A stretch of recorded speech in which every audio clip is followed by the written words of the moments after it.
absolutely beautiful Pisces friends. Welcome to your horoscope for 2022, where Pisces this year, your traditional ruling planet is going to come together with your modern ruling planet for the first time in 13 years, and we'll see it under the Jupiter-Neptune conjunction. And I love this energy for you. It's happening in your sign, and this is an energy that will remind you. It's like a homecoming, I think, for you Pisces, that which is alive is warm and flexible.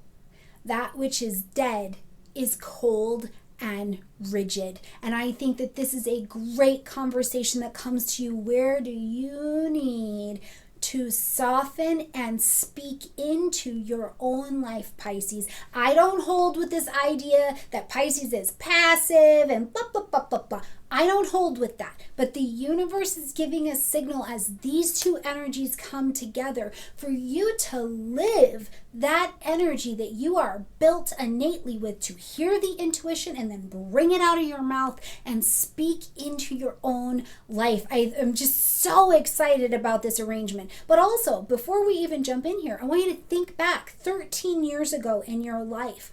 What was happening? You were under the same kind of energy to be a bit more malleable, to not just be on autopilot with things in your life, to really speak into your life. What happened 13 years ago when Jupiter and Neptune came together at that time? So think about that. Let me know in the comment section down below for sure, okay? Now, we are also going to see Mercury continue to retrograde in air signs this year until the end of the year. And I'm not going to go into depth with them in this particular forecast. We'll cover it all month and in the weeklies all year long, okay? But I do want to start off talking about the first retrograde that's happening, because transiting Saturn is also running through this area of the chart, so we need to take a little bit of note. But before we get there, remember Pisces, we are coming into 2022 with Venus, our planet of money, harmony, and relationships, in retrograde in the energy of Capricorn, and this is happening in your 11th house space. So friends, social groupings, social media, your long-range plans, goals, designs, all of these things are in review for you right now. And Venus wants to know if the connections that you have or the plans that you have are still valuable. And valuable by what standard? Capricorn. Does it help us achieve?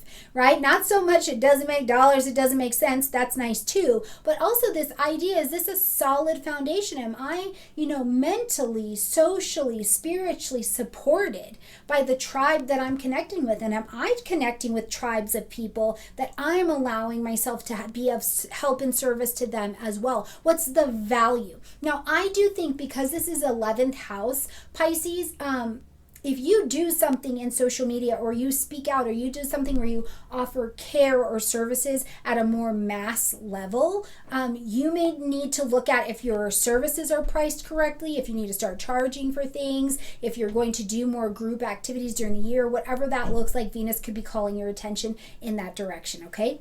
All right, January 14th, coming into the year, we've got Mercury retrograde in the energy of Aquarius. Now, this is your 12th house space, and Saturn is also working through this 12th house space. So Saturn has been working to level you up, bring you to the next place, help you release and shed and outgrow old behaviors and belief patterns, that have been holding you down. You've maybe done some core belief work here. Maybe secrets have come out of hiding in 2021 and you've needed to resolve them or deal with them. But Saturn gave you a more mature look out on how to author and master that particular area of your chart. So now, as Mercury, the mental planet, is going retrograde in this area, I do think in a very 12th house way, you're looking back over, okay, do I still have some even potentially unconscious behavior patterns that I'm still living out of and they're not really working? Do I have a fear of getting out here in front of people and not being so public? Do I have a fear of showing my work and my talents out here? Do I have a fear of surrendering something because I won't be fixed Aquarius energy anymore? I won't know everything that's going on, right? Well, if you want to have something new, you have to let go of the chokehold on your life. And I think that that's what this retrograde is very much so about for you. Now, all year long, you'll have other retrogrades in your 4th house, 8th house, 11th house, and then as we end the year, that will be the 11th house one in Capricorn, okay? Now, February 17th, Jupiter is going to come together in a sextile with Uranus. And as the planets have sex, that's good for us. It creates a pocket of opportunity, but it's not just ease and opportunity. It's one that we intelligently take action on. It's delicious. Jupiter is comfortable, happy, living its best life right here in your sign. Uranus is over here sextiling to Taurus. You're very comfortable with that earthy energy over here, right? So what is this about for you? What's the new idea that you are going to open your mouth and speak to, share to, teach about, learn about, so that you are more informed, whatever it is on this day or around February 17th? Please take advantage. Go to the opportunity that presents itself, because it could be something that really, it feels like a download or it popped out of the blue somewhere. So jump in there and see what it's about, okay? Now, as we get to April 12th, we're going to see Jupiter and Neptune, your ruling planets, come together in their conjunction. And again, I will tell you, this is open. These planets, just like your energy, is boundless. So absolutely anything's possible, Pisces, for you. I want you to hear me. For you, absolutely anything is possible. It is possible. You maybe have to not dig into the Neptunian energy and find a way so that you don't try and put up an unrealistic expectation, which will lead under this energy to disappointment. But anything is possible. So use this conjunction as if you believe that with everything in you, okay? All right, as we get to April 30th, we're going to have our first eclipse of the year. Now, we have switched and we have moved into the Taurus-Scorpio axis for 2022. So this axis for you is going to dance between this 3rd house and this 9th house. So they're thinking, planning houses. They're speaking, sharing houses for sure. So now, as we arrive April 30th at this solar eclipse in the energy of Taurus at 10 degrees, I want you to pop back to November of 2021. We had the lunar eclipse in the energy of Taurus, and what did you release in that area of your chart? What were you like? I'm done. I don't need this communication anymore. I don't want to communicate this way anymore. I don't find any value in this thought process anymore. Maybe contracts ended and you were like, you had to decide, am I going to restart a new contract or let it go? Were you looking at buying, selling homes at that time? And things started, you got more information that would have allowed an ending to come so that you could start something else. Well, the start something else is here at this solar eclipse, right? New communication projects, new teachings. What do you have to share? Is there a website? Is that book you're working on? What are you doing in this 3rd house area that is presenting you a powerful opportunity to communicate? What do you need to say? What are you thinking about? The mind is powerful for manifestation. Get your mind in alignment with the vibe so that when you put it out there, it can come to you and not be confused about what to deliver you back, okay? Now you get to check back in on that at the end of the year when we get to the November 8th eclipse, and we'll talk about that in just a minute. But first, as we get to May 11th, Jupiter is leaving your sign. Okay, it's moving on. Tough times.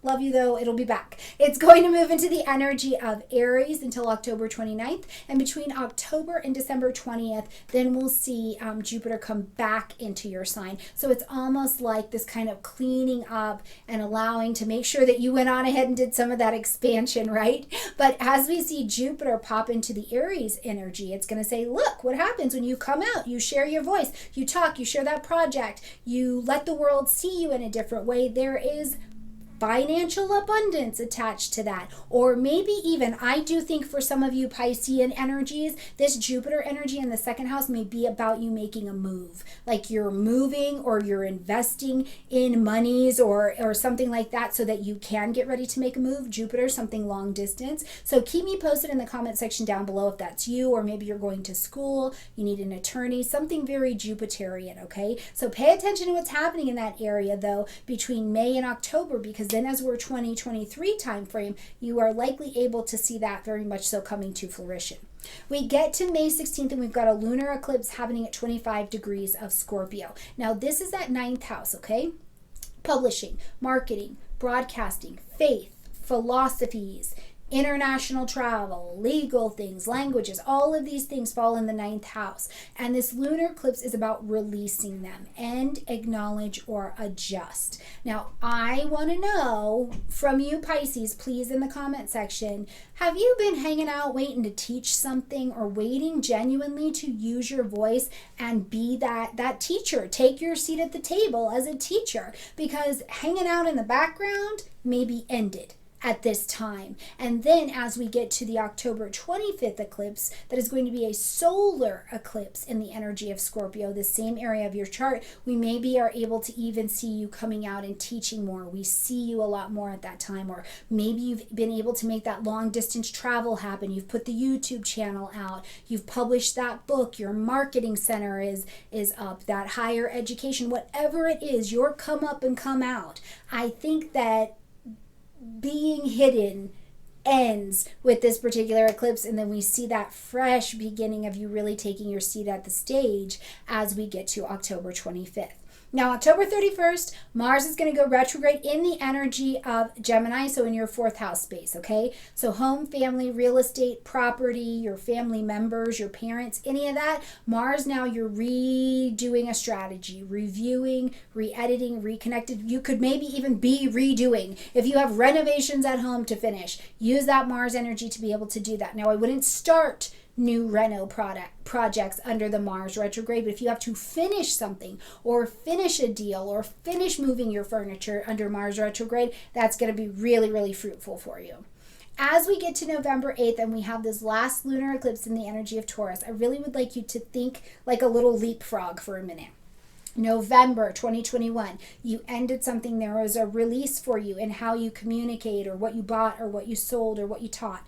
3rd house things. Then you had a solar eclipse to begin something new, plant new seeds of intention. And now as you're here in November, what can you say? I'm really proud of this.